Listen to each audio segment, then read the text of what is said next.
Hello दोस्तों, आप सभी का स्वागत है डेथ ऑफ कॉस्ट में। तो चलिए बिना देर किए आज की कहानी की ओर बढ़ते हैं। पीपल के नीचे वाला कुआं भाग्य से नहीं गलती से जिंदा लौटा।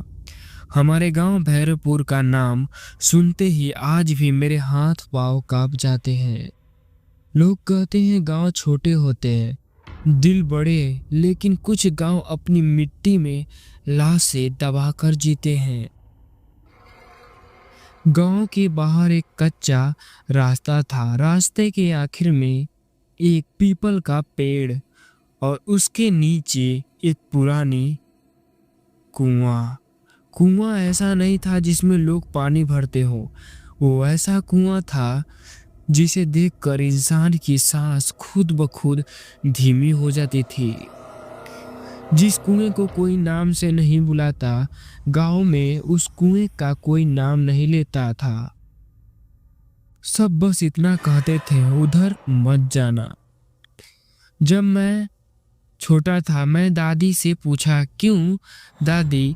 दादी ने मेरी कलाई इतनी जोर से पकड़ी कि निशान पड़ गया। कान में बस फुसफुसाए, वह सुन लेती है।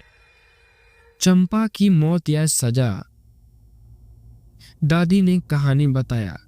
करीब 35 से 40 साल पहले गांव में चंपा नाम की औरत रहती थी। उसकी हंसी दूर दूर तक सुनाई देती थी, लेकिन शादी के बाद हंसी खत्म हो चुकी थी।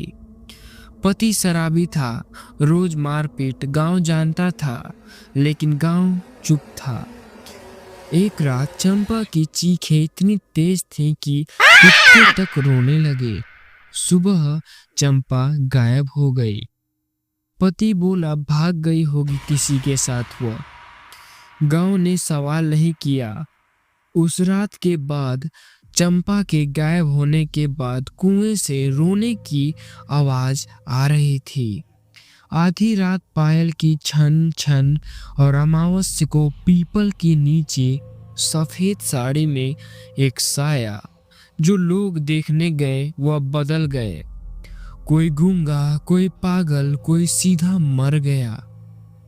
मैं गांव लौटा। मेरा नाम रवि है। मैं शहर में रहता हूँ। पिता की मौत के बाद मैं गांव आया हूँ। पहली ही रात मुझे नींद नहीं आई, क्योंकि आधी रात को छप छप जैसे कोई गीले पांव लेकर आंगन में चल रहा हो। मैं उठा, दरवाजा खोला। कुछ नहीं, लेकिन जमीन पर गीले पैरों के निशान जो सीधा मेरे कमरे तक आकर गायब हो गए।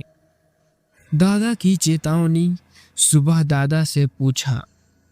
सुबह दादा ने बताया। दादा बोले पीपल की पेड़ के पास मत जाना, वह तुझे देख चुकी है। मैं हंसा। शहर का लड़का था, भूत प्रेत नहीं मानता था। यह मेरी सबसे बड़ी गलती थी। पहली बार कुएं के पास रात 12:30 बजे मैं मोबाइल की टॉर्च लेकर पीपल के पास पहुंचा। हवा न थी, फिर भी पत्ते हिल रहे थे।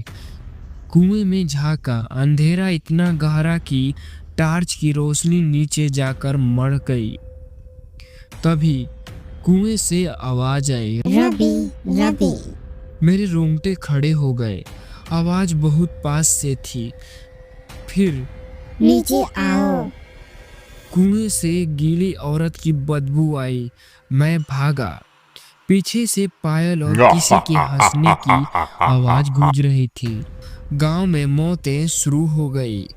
अगले 10 दिनों में एक बच्चा कुएं में गिरा, एक आदमी ने फांसी लगाई और एक पागल होकर बोली वह मेरे बाल खींच रही है।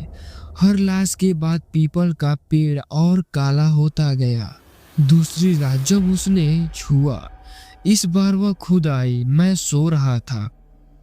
अचानक मेरे सीने पर भारीपन महसूस हुआ।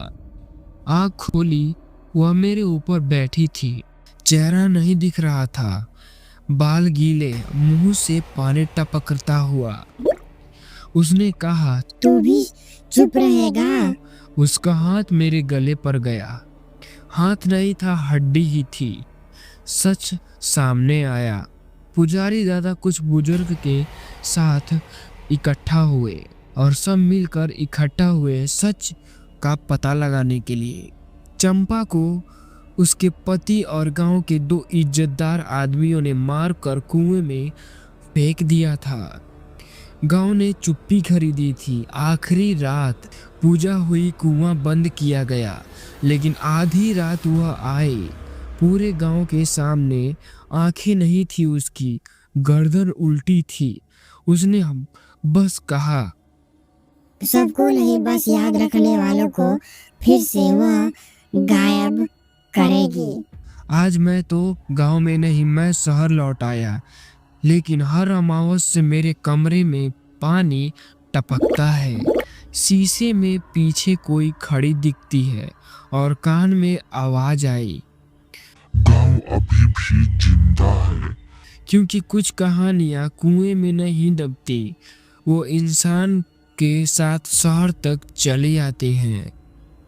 दोस्तों, यह कहानी आप सभी लोगों को कैसी लगी? अच्छी लगी तो लाइक, कमेंट, सब्सक्राइब करना ना भूलें।